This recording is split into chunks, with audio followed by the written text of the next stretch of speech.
to say to begin. Hey everybody, welcome. Well, I know that. Okay, it's recording.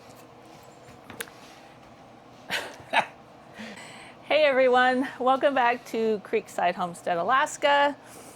Today we are processing the last of our salmon from last year. We had about 4 fillets left before we went on this year's fishing trip just a few weeks ago. And so I'm going to be making salmon patties out of this, but we figured we would just bring you along and have a little chat because we have been asked, is it really worth it to go down dip netting, which is about 4 hours away for us? And everybody has their own ideas of how to do it. We kind of overdo it. We ramp a little bit. We definitely overdo it. Yeah, so we take our fifth wheel down. We're in a campground with family. And we do it up a little bit. So we're going to give you the cost the way we do it, which is a little over the top. Not Princess Lodge over the top, but it's a little over the top. We also use this as our camping trip for the year, our main camping trip. So we take our time, we enjoy it, we have fun.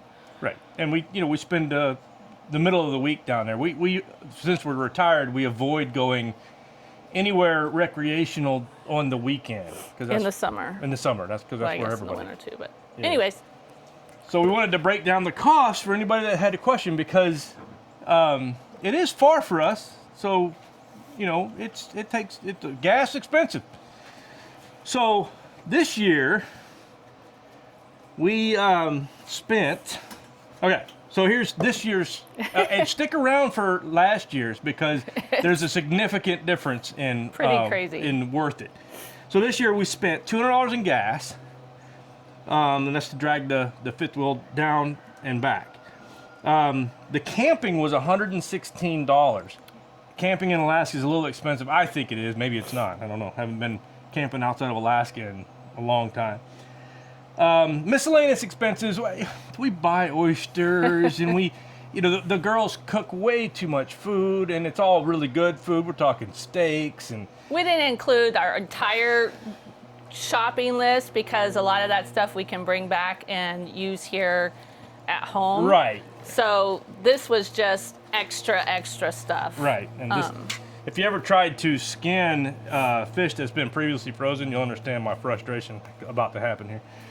But and then parking. So when we go down to the beach where if you watch the other video, I'll put it up in the little thing.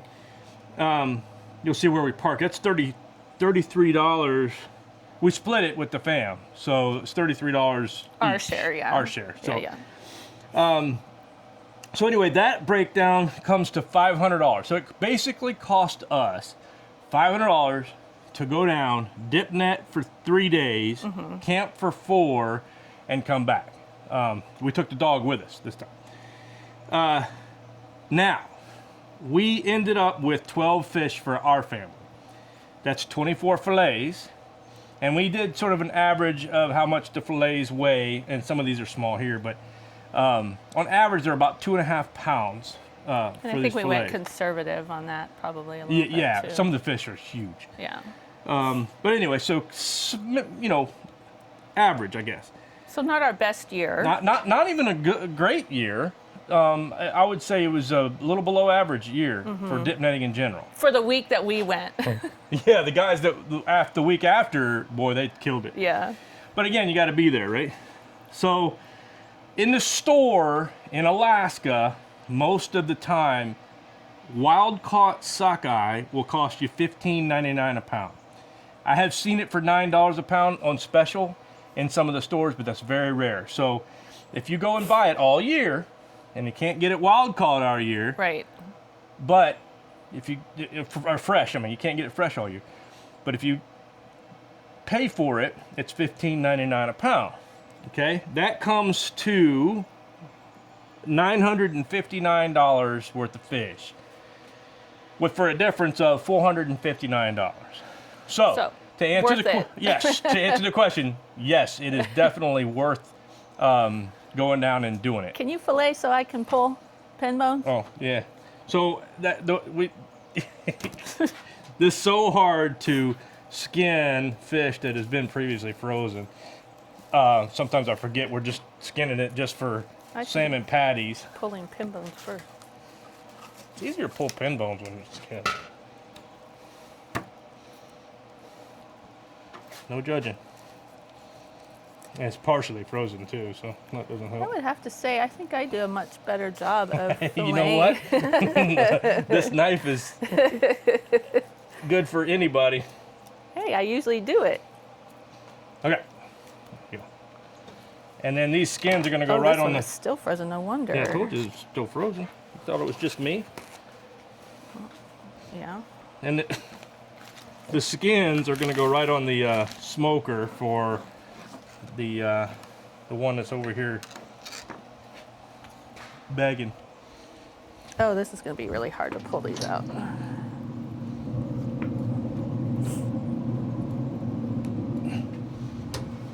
I'll smoke those for about 3 hours or so. Make them crispy. They make great dog treats. There's a video on that too. So that is what this year came out to. So a difference of, we basically made $459. So last year. Go back and watch the epic video from last you year. need to watch that other DIPNET video. Oh, and consider subscribing and joining. We are now officially allowed to have partners and supers and memberships. So consider doing that. All right, so last year the gas was a tad cheaper. It was, I think we spent $150 last year. Okay, for all you naysayers. This one wasn't quite as frozen.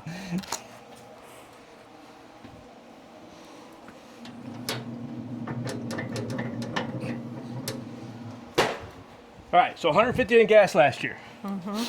Camping was 104. We stayed a little longer than we dip netted. It was cheaper last year too. It was a little cheaper. Well, let's be honest, and we everything played. was cheaper last year. Everything was cheaper last year. Parking was $22 because we only had to fish 2 days, and we split that with the fam. The miscellaneous expenses we put down for $150. That's about right. So again, we did oysters every night, and we play.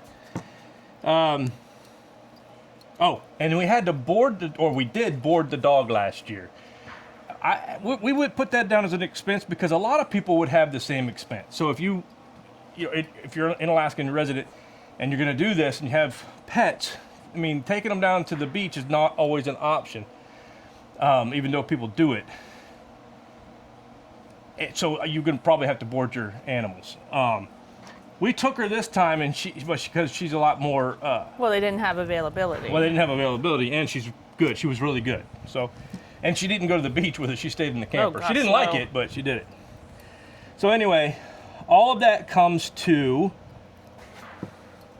$676. That's what it cost us to go dip netting last year. Now, for our family alone, we got 44 fish. And that was, so that's 44, oh yeah. 44 fish. That's 88 fillets. Yeah. At an average of 2.5 pounds a fillet. And they were some big fish last year, Some so of that's those, being I super guarantee- conservative. Yeah, what I would say, some of the fillets were 3.5 Yeah. pounds. That's a fillet. That's half a fish.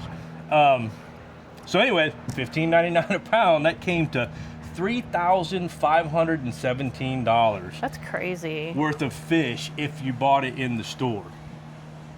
And that difference is $2,841. So if anybody questions whether it's worth it, it's absolutely worth it. A lot of time, you invest a lot of time before and after. Well, there's a lot of prep work that goes into the camping alone. Right. And then we also have animals here at the homestead that need to be taken care of, and usually we can work that out, no problem. But and it's also a fun trip. It's not like it's just work. It is a meat run. We're going down to get enough salmon for the year. Yeah. And that's part of the goal.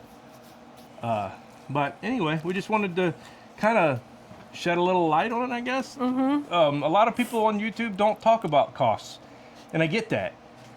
But I think a lot of people avoid going because it can be kind of a pain in the butt to go down, you know, board your animals or whatever, and then you need all the equipment, which we have all the equipment. We've had it for years. Well, yeah, I mean, I guess the initial investment would probably be a lot more, but well, yeah, I mean, $100 just like for a anything, pair of waders. You know, the nets, if you bought them, they're like $250. Ours were given to us. I've had one of the nets for 20 years. yeah. So there's other things, I guess, but we fish in Alaska, so we have all the equipment. So I'm not including that as something. Now, if you had nothing and you went down and it was a big year, first time, you're still making money. You are still making money if you get your limit like we did last year, yeah. Yes. But also, so today, so Karen mentioned that we're processing the last of our fish. We're making salmon patties. Well, Yeah. let's face it, she's making salmon patties. She's also making pickles out of our cucumbers and pickled beets out of our beets. And that'll be in a video coming up pretty soon. So subscribe and hit the little bell so you get notified of these videos when they come out, because they're good ones, especially when she's cooking, you know what I'm saying? Busy summer. Busy summer. Anyways, hope y'all enjoyed this quick video. And we'll see you in the next one. Thanks for watching. Oh, thanks for watching.